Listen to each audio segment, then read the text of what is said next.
Good morning everyone. আজি ব্লগটো ৰাতিপুৱাতে আৰম্ভ কৰিছোঁ আৰু এইফালে চাওকচোন গোটেই অৱস্থা নাইকিয়া হৈ আছে। মুচৰি উঠোৱাই নাই।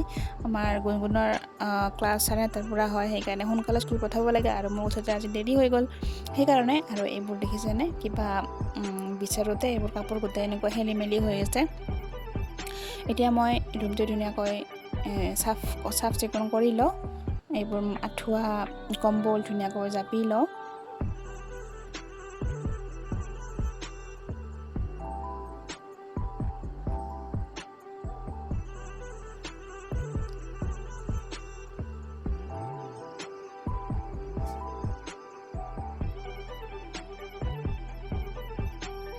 ৰাতিপুৱাৰ সময়ত বহুত জল্দি লাগে। এইফালে গুণগুণক স্কুল পঠাব লাগে, তাতে যদি ৰাতিপুৱা আকৌ উঠা দেৰি হৈ যায় তেনেহ'লেতো আৰু বহুত প্ৰব্লেমেই হৈ যায়। আৰু তেনেকুৱা আৰু মোৰ ৰুম চাফা কৰা হৈ গ'ল। এয়া ধুনীয়াকৈ চাফা কৰি ল'লোঁ আৰু এতিয়া কেইটামান কাপোৰ ধুবলৈ আছে। কাপোৰকেইটা ধুই গা পা ধুই পূৰা ৰেডি হৈ আহোঁ। আৰু এইফালে দুপৰীয়াৰ কাৰণে মই মাছ ফ্ৰাই কৰি আছোঁ আৰু এইফালে বনাম মূলা আলু জোল আৰু বনাম পটলৰ চাটনি। আৰু চাটনি বনাবৰ কাৰণে এয়া মই পটল লৈছোঁ। পটলবোৰ যেতিয়া অলপ এনেকুৱা য়েলো কালাৰ হৈ যায়, পকাৰ নিচিনা হৈ যায়, তেতিয়া এনেকৈ চাটনি বনাই হ'লে বহুত ধুনীয়া লাগে। আৰু তেনেকৈ এয়া মই লৈছোঁ পটলখিনি আৰু এতিয়া ধুনীয়াকৈ বাকলিখিনি গুচাই ল'ম। এনেধৰণে বাকলিখিনি অলপ গুচাই ল'ম।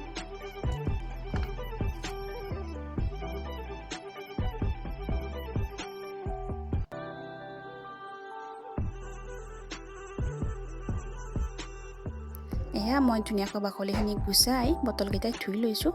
এতিয়া পটলকেইটা ধুনীয়াকৈ দুফাল কৰি ল'ম। এয়া ধুনীয়াকৈ দুফাল কৰি লৈছোঁ।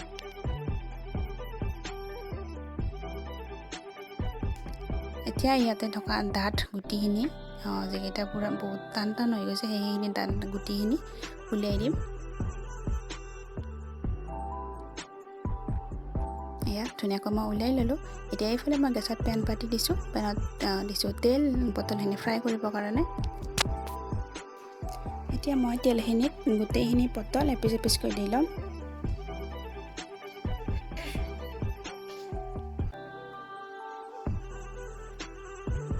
এয়া গোটেইখিনি পটল মই একেলগতে দি দিছোঁ।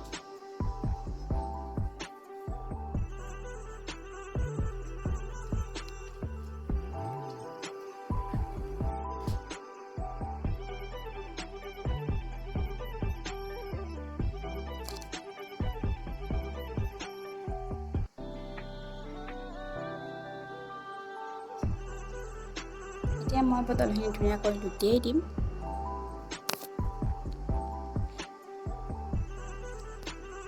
এয়া গোটেইখিনি পটল মই লুটিয়াই দিম।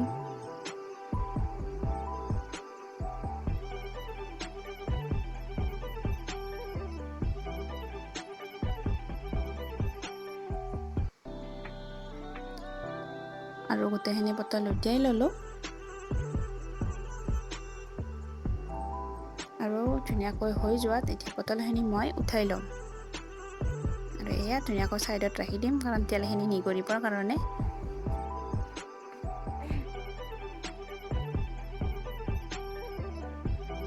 এয়া আৰু এইফালে আমি ৰেডি কৰোঁ নহৰু, আদা, এইফালে পিঁয়াজ, এইফালে মান ধনিয়া পাত আৰু এইফালে কেঁচা জলকীয়া। এইখিনি লৈ লৈছোঁ আৰু এইফালে পটলখিনি নমাই আনিলোঁ। এতিয়া পটলখিনি মই ঠাণ্ডা হ'বৰ কাৰণে ৰাখি দিম, কাৰণ গৰমত ইমান বেছি বনাব নালাগে। এইফালে চাওকচোন কিমান হৈছে টিকু ফেন, আৰু আমাক গুণগুণক দিছিলে গুণগুণৰ মামাকে। আৰু এয়া এতিয়া লাইন গ'লে বহুত গৰমত এইখন ফেনেৰে কাম চলাব পাৰি, বহুত ধুনীয়া হয়। খুব বতাহ ধুনীয়া হয়, ধুনীয়াকৈ লাগে। আৰু এইফালে আমাৰ পটলখিনি ঠাণ্ডা হৈ গ'ল। এতিয়া আমি এইখিনি মিক্সিত মাৰি ল'ম। আৰু এইটো লৈছোঁ মই মিক্সি জাৰ।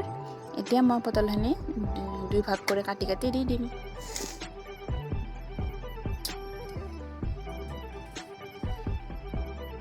এয়া মই গোটেইখিনি পটল এনেকৈ কাটি দি লৈছোঁ। এতিয়া মই ইয়াতে ৰেডি কৰি ৰখা কাটি ৰখা পিঁয়াজখিনি দিম। তাৰপিছত দিম মই কাটি ৰখা আদা, তাৰপিছত কেঁচা জলকীয়া আৰু মান ধনিয়া পাতখিনি অলপমান টুকুৰা টুকুৰকৈ কাটি লৈছোঁ। এতিয়া মই ইয়াতে দিম মছলাখিনি, অকণমান নিমখ সোৱাদ অনুসৰি আৰু অকণমান জিৰা গুড়ি আৰু অকণমান ধনিয়া গুড়ি এইখিনি দি পেলাই এতিয়া ইয়াতে মই দিম অকণমান পানী।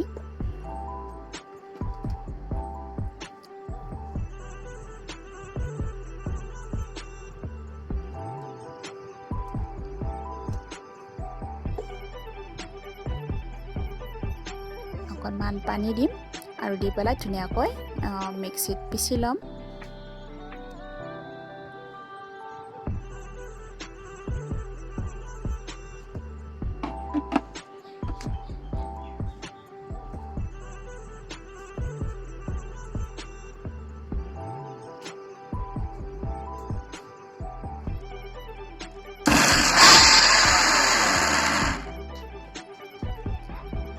আৰু এয়া মই ধুনীয়াকৈ মিক্সিত পিচি ল'লোঁ আৰু বহুত ধুনীয়া হয় খাবলৈ।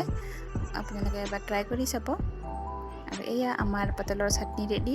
গতিকে তেনেকুৱা অকণমান পকি যোৱা পটলবোৰ পেলাই নিদি এনেকৈ চাটনি বনাই খাব পাৰি। যদি ভিডিঅ'টো ভাল লাগিছে লাইক শ্বেয়াৰ কৰি দিব আৰু মোৰ চেনেলটো ছাবস্ক্ৰাইব কৰি দিব। কাষতে থকা বেল আইকনটো প্ৰেছ কৰি অল কৰি দিব যাতে আহিব লগা ভিডিঅ' ন'টিফিকেশ্যন পাই থাকে।